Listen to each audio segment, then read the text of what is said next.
sannan ni a duba duk cikin magana ta ba inda na ce annabi sallallahu alaihi wasallam yana da bafata ba babu inda na ba amma kirkina suna nan idan za a sake maimaita su yan uwa su gani a fito min da kalmar da na ce annabi yana da bafata. bai za ka cimma dan Allah dan annabi dan ka ce manzon Allah sallallahu alaihi wasallam ana duba masa kai ko a farfata in mutum bai kuma ce wannan ba dan Allah dan annabi ne wannan ya rage shi a imaninsa me ya rage shi a zama wasu musulmi akwai abubuwa da yawa da suke raga al'umma a zama wasu musulmi mun ne kula da tarbiyyar ƴaƴan mu kansa mun kasa yawa irin wannan a tsaya dan Allah fito da al'umma a maimakon irin wannan janyo maganganu da za su dawo kace na ce wasu su musu mummunan fahimta a zo ana rigima shi muke ta kokarin wallahi a kauce abin da ya sa kaga wannan zaman da kai kenan ni dan kokarin a kauce wannan shi yasa maganar da ba wani abu ta zama dole a ambata ba dole ne a kudirce ta ba ai da ake cewa wanda ya ruwaito zagi ba shi ya zagi ba magana ce da yake akwai gyara a kai ko a Hausa ana cewa akwai magana da ake faɗa a Hausa wanda take nuna in ka kawo min cewa an zage ni to gaskiya kai ne ka zage ni amma tuntuni ka Abu Zuhair yana faɗa fasami uzammi sharikul lahu wa mudimul makuli kal akili duk wanda zai faɗa ma cewa an ce ma kaza ai kamar shi ya faɗa ma maganar Allah wannan ibada ce mu faɗa maganar manzon Allah sallallahu alaihi wasallama ibada ce mu faɗe ta amma in za mu faɗa din ma ko da wannan sai an san yadda za a faɗa yadda ake ta bayani a kai yanzu idan wanda yake kirista ya ji ka ce ai ana zuwa annabi sallallahu alaihi wasallam farfata ya faɗi magana ƙari akan wannan waye jawo a gaskiyar lamari kaga kai ka ja kuma wannan yanzu dan Allah dan wani musulmi bai kudurce cewa ana haka ba ga manzon Allah me ya rage shi a imani akwai abin da ya rage shi a imani akwai abin da ya rage shi a musulunci a umma mu a yau suna bukatar abubuwa da yawa na addini da za a koyar da su ba irin waɗannan ba misali maganar ma yanzu mu'amala ta zama riba ta kadai ne ta da duk irin wannan wacce ce mafita a ciki duk wannan ana bukatar a tsaya a fitowa da al'umma haka saboda shi ne babban abin da suke bukata Allah da ya kulu da riba la yaqumuna illa kama yaqumu allazi yatafaddhu shaytan min al-mas yanzu akwai wanda zai mu'amala da banki a ce bai hada da riba ba in dai shi bai karbi riba ba to amma an ba shi dukiyar riba to kamar yadda malam ya faɗa maganar nasiha ce gare shi a ga hankali tunda ga Allah ya sa ya yi amfani da usulubin da wasu malamai suke da wata ke wannan magana a wani usulubi ya yi amfani da shi wanda ya tada hankali har wannan magana ta taso shi ne kadai ake son a ja hankalinsa cewa ba da abin da ciyawa lauje ya jawo ba shi ne ciyawa ba duk karatu ba san da malami ya zauna ba duk abin da ya gane yake gaya mutane ba a'a yana faɗin me nasa fahimta da zai amfani da shi usulubi muke magana ba wai magana akwai ta a littafi ko babu ita ba wai an inganta ta ko ba inganta ta ba wannan muke magana ba shin maganar lokacin da kuma kake magana akan annabi sallallahu alaihi wasallam shin wani irin usulubi ya kamata a yi amfani da shi na yadda za a gane cewa ka zo daidai wani waje da dole ka tsaitaka tsantsan domin ana zaɓar magana kan manzala ana zaɓar kalma mu a yaranmu mu a abin da malamanmu suka faɗa hatta wannan maganar da nauyi a ce shari ko kaciya ba a iya faɗa saboda ta yi nauyi a jami'in manzala ta yi nauyi kaga dai ba wani kuskure wani ko wani abu amma in mutum yana faɗa nan a wajen karatun modi ne na farko ta magana a nan take malami ya mun gyara ya ce a maganar mazala ba a faɗa haka ina magana tarihinsa na ce yana yaro ya ce a ba a cewa yana yaro sai dai a shekarunsa na farko saboda zaɓen lafazin da ya dace a gaya mazala ma'ana iri ɗaya ce amma ce a kama maganar mazala ya faɗa ya ce sai dai ka ce a shekarunsa na farko karka ce yana yaro domin ya tambayi Abbas ni da kai waye babba ya ce kai ne babba amma ni aka fara haihuwa saboda iya magana da annabi sallallahu alaihi wasallam saboda haka duk maganar nan ba mu zauna don wani malami ne ya faɗa ba wani malami ne bai faɗa ba waye da waye bai yi ba ba shi ya zo da magana ce na mu fahimtar da kai cewa ka yi amfani da usulubin da bai dace a janibin mazala a lokacin da ake magana kan mazala wannan usulubin bai dace ba a yi amfani da wani usulubin daban wanda ya dace ce haƙƙin annabi sallallahu alaihi wasallam. Yanzu maganar da zai yi maganar tanwirul hawali imamu zarqani ne faɗa a shirin muwatta. Imamu zarqani shi ya faɗa ya ce taflila asbu din nan ba wai tana duba kwakwata ba ne kawai ma'anarsa, akwai ma'anar at-tanzih, akwai ma'anar at-tanzih. Saboda haka zaka zaɓi cewa a fassarorin nan wacce ce ya dace a gaya annabi sallallahu alaihi wasallam. Amma usulubin shi kullum Allah yake nuna mana cewa musamman akan haƙƙin manzala dole a yi usulubi mai kyau. Ibn Taymiyyah a cikin littafinsa As-Sarimul Maslul ya fata ya kawo misalai da yawa cewa wani ana kwatanta manzala sallallahu alaihi wasallam, ana kwatanta sifar manzala sallallahu alaihi wasallam, sai ya kwatanta shi da wani mutum mummuna. Ya ce wai magana wane kuke yi, magana wane kuke yi.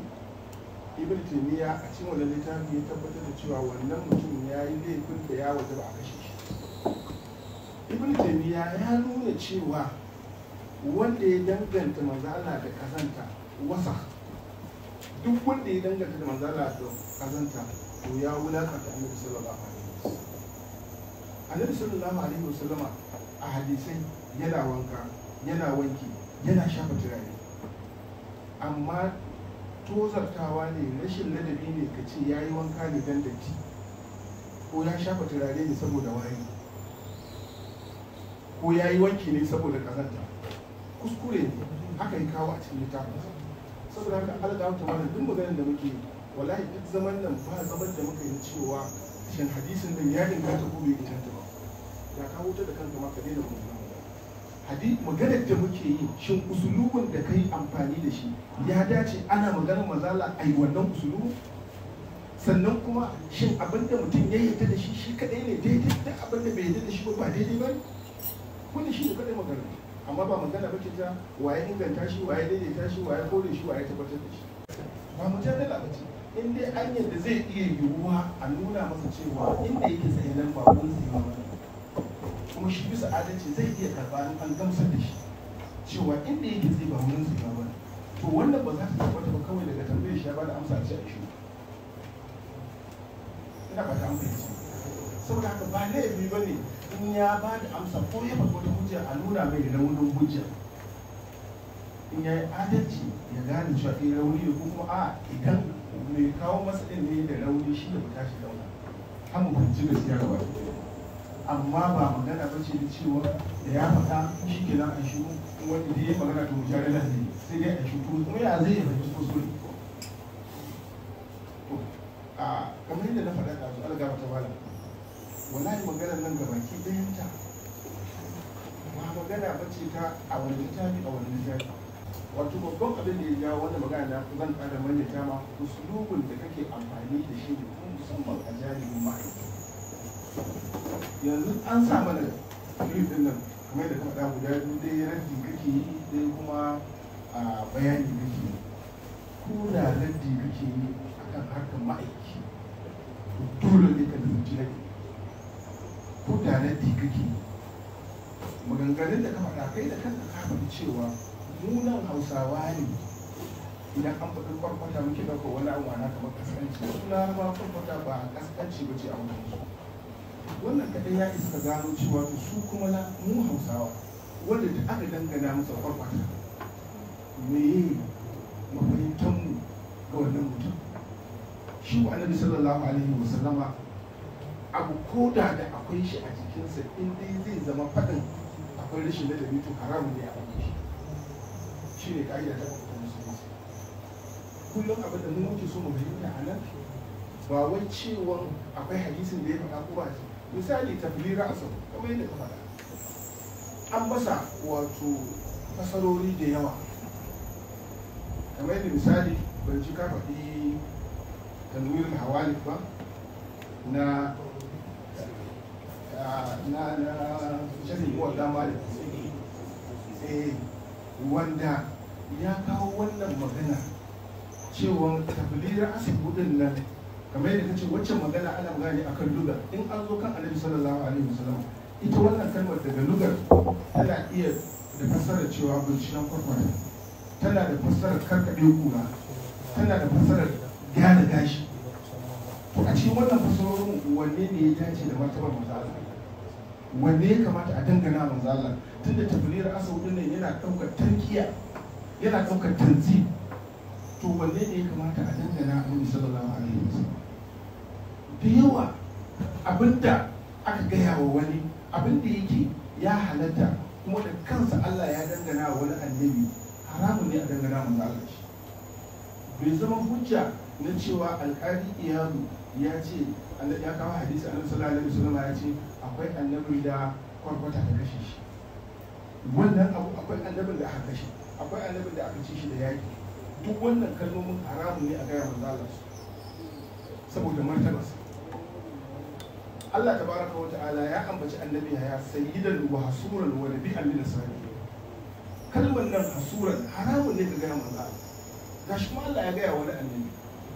Martaba kamar da faɗa ɗazu, martabar manzala ta yi nesa da yadda za a kwatanta wani abu tare da shi, ko da abin wato akwai shi inda zai nuna kazanta.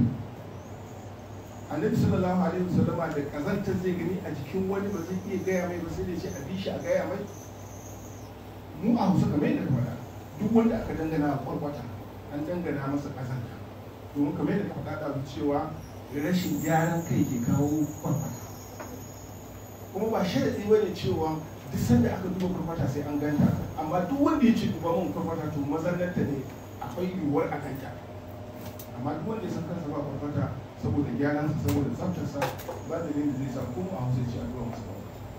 Saboda haka duk maganar da muke ba ta wani ya ce hadisi ingantacce ba ne, wani ya ce a'a shin yaran usulubun ya dace da martabar manzo Allah sallallahu alaihi wasallam, kuma a gaya shi ga awamun nasi kowa ya ji, kuma mai Hausa za su fahimta